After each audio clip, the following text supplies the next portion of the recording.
In this video, I will show you how to turn off iPhone camera mirroring. Have you ever noticed that your iPhone selfies look flipped after you take them?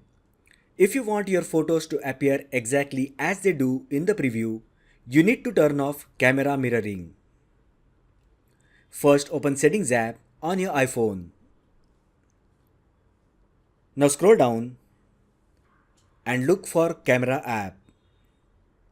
Just tap on Camera to open camera settings. Now scroll down and under Composition, there is an option Mirror Front Camera with Toggle button. Simply turn off Mirror Front Camera and you are done.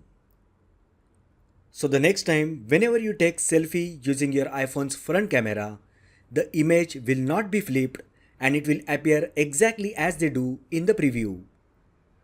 So that is how you can turn off iPhone camera mirroring. If you find the video helpful, then like the video, share with your friends and subscribe to my channel. Thanks for watching and I will see you in the next video.